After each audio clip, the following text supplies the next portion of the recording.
नमस्कार दोस्तों, स्वागत है आप सभी का सिविल वाला के यूट्यूब चैनल पर। आज की क्लास में हम लोग यूपी पीसीएस के मेंस में आरओ के मेंस में जो हिंदी में पूछा जाता है उसी के बारे में हम लोग पढ़ेंगे। तो उसमें आज हम लोग पढ़ेंगे अधिसूचना। अधिसूचना कोई हम लोग विज्ञप्ति भी कहते हैं। आज जानेंगे हम अधिसूचना किसे कहते हैं, या जारी क्यों की जाती है, किसके द्वारा जारी की जाती है, इसकी क्या क्या विशेषताएँ होती हैं। आइए जानते हैं अधिसूचना किसे कहते हैं। देखिए, अधिसूचना ये लोक विषय के महत्वपूर्ण मामलों पे, जैसे शासकीय निर्णय हो गया, सूचना हो गई, कोई सांविधिक आदेश को ये सब जारी करने के लिए अधिसूचना जारी की जाती है और राज्य के गजट में विज्ञप्ति के रूप में इसे प्रकाशित किया जाता है। देखिए, अधिसूचना जो होती है वो राष्ट्रपति अथवा राज्यपाल के स्तर से जारी की जाती है। किसके? अधिसूचना राष्ट्रपति या राज्यपाल के स्तर से जारी की जाती है, इसलिए इसे सरकारी गजट में प्रस्तुत होना ये इम्पॉर्टेंट कर दिया जाता है, अर्थात अनिवार्य कर दिया जाता है प्रकाशित होना। और जो है ये सामान्यतः दो प्रकार की विज्ञप्ति जारी की जाती है। सामान्यतः दो प्रकार की। पहला कौन सा है? पहला है प्रशासनिक प्रकार की विज्ञप्ति और दूसरा है सांविधिक प्रकार की विज्ञप्ति। देखिए, प्रशासनिक विज्ञप्ति में क्या क्या आएगा, अर्थात प्रशासनिक अधिसूचना में रिक्तियां हो गई, स्थानांतरण, वेतन, पदोन्नति। देखिए, रिक्तियां मतलब जैसे कोई पद रिक्त है, मतलब अर्थात कोई पद खाली है तो वहाँ पे हमें मतलब वो भरने के लिए वो रिक्तियां अधिसूचना जारी करते हैं। स्थानांतरण मतलब ट्रांसफ़र के लिए, और वेतन, पदोन्नति, इन सब के लिए हम प्रशासनिक प्रकार की विज्ञप्ति अर्थात अधिसूचना जारी करते हैं। दूसरा है सांविधिक प्रकार की विज्ञप्ति। इस प्रकार की विज्ञप्ति में अधिसूचना में सदैव नीतिगत पहलुओं के संदर्भ में जारी की जाती है। किसके नीतिगत पहलुओं के संदर्भ में जारी की जाती है। और पहला जो प्रशासनिक है वो प्रशासनिक कार्यों के लिए। प्रशासनिक कार्यों में जैसे क्या आ गया, रिक्तियां, स्थानांतरण, वेतन, ये सब चीज़ें आती हैं। और दूसरे में सांविधिक में नीतिगत पहलुओं के संदर्भ में जारी की जाती हैं, जो कि शासकीय नीति अथवा निर्णय से जुड़ी होती हैं। किससे? शासकीय नीति या निर्णय से जुड़ी होती हैं, उसे सांविधिक प्रकार की विज्ञप्तियाँ अधिसूचना कहते हैं। आइए जानते हैं अधिसूचना की विशेषताएँ क्या क्या होती हैं। देखिए, इनका उद्गम कहाँ से होता है? यह सदैव किसी सर्वोच्च प्राधिकारी के स्तर से ही उद्गमित होती हैं, अर्थात इसको जो होता है ये प्रथम या द्वितीय श्रेणी के अधिकारियों द्वारा इसका उद्गम होता है, ये स्टार्ट की जाती हैं। निम्न श्रेणी के अधिकारियों द्वारा इसे स्टार्ट नहीं किया जा सकता है। गंतव्य, दूसरी विशेषता है इसकी गंतव्य, यह ऊपर से नीचे की ओर संचालित होती है, अर्थात इसे हम कह सकते हैं कि सीनियर से ही जूनियर की तरफ, मतलब इसको कोई जूनियर नहीं कर सकता है। मतलब जो सर्वोच्च अधिकारी होंगे या ऊपर का मतलब यहाँ पे है सर्वोच्च अधिकारी जो होंगे उन्हीं की ओर से यह संचालित होती है। आइए आगे जानते हैं। देखिए, यहाँ पे इसकी प्रकृति मात्र सूचनार्थ होती है, इसलिए इसका संचालन सदैव एक आयामी होता है। एक आयामी का मतलब क्या हो गया? देखिए, इसमें जो होता है कोई भी सूचना नहीं मिलनी होती है, मतलब इसका कोई भी प्रत्युत्तर नहीं किया जाता है, इसलिए यह मात्र सूचनार्थ प्रकृति की होती है, क्योंकि इसका कोई आंसर हमें नहीं मिलेगा, इसलिए इसका संचालन सदैव एक आयामी होता है। कौन सा? एक आयामी। अगर इसी में हमें आंसर मिलता, जैसे मान लीजिए अधिसूचना जारी किया गया और उसी का आंसर करना होता, रिप्लाई करना होता, तो वह द्विआयामी हो जाता। लेकिन इसमें जो है आंसर नहीं करना होता है, ये मात्र सूचनार्थ प्रकृति की होती है, तो इसलिए यह एक आयामी होती है। इसकी विषय वस्तु जानते हैं क्या होती है? देखिए, इसकी विषय वस्तु किसी शासकीय कार्य व्यवहार से जुड़ी किसी सूचना की होती है।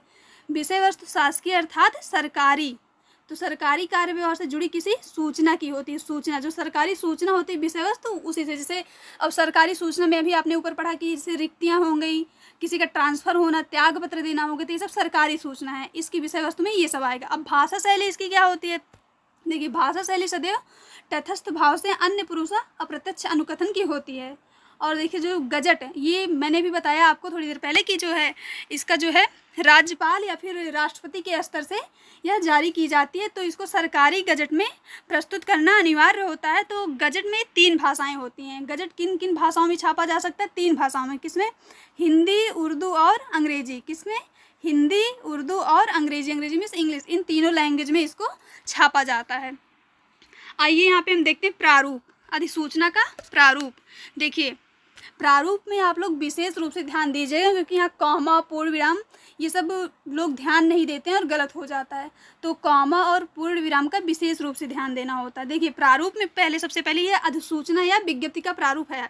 देखिए, अधिसूचना में सबसे पहले विभाग होता है। यहाँ पे क्या डालना होता है? विभाग, फिर उसके बाद अनुभाग डालेंगे, फिर उसके बाद संख्या होती है, फिर जिस डेट को हम लोग अधिसूचना जारी कर रहे हैं वहाँ पे डेट, और डेट के बाद ये देखिए कॉमा लगा है, इसका विशेष रूप से ध्यान दीजिएगा, कॉमा और पूर्ण विराम का विशेष रूप से ध्यान देना। और यहाँ पे स्थान अर्थात प्लेस, कहाँ से वो जारी किया जा रहा है ये। और विज्ञप्ति, विज्ञप्ति के यहाँ पे विषय होगा कि किस विषय पर अधिसूचना जारी की जा रही है। जैसे इसमें कई विषय हो सकते हैं, तो वहाँ पे जैसे मतलब विषय में रिक्तियाँ होंगी, रिक्तियों के मामले में जारी किया जा रहा है, या फिर ट्रांसफ़र स्थानांतरण के मामले में, या फिर वेतन के मामले में। तो जिस मामले में जारी किया जा रहा है यहाँ पे विज्ञप्ति होगी।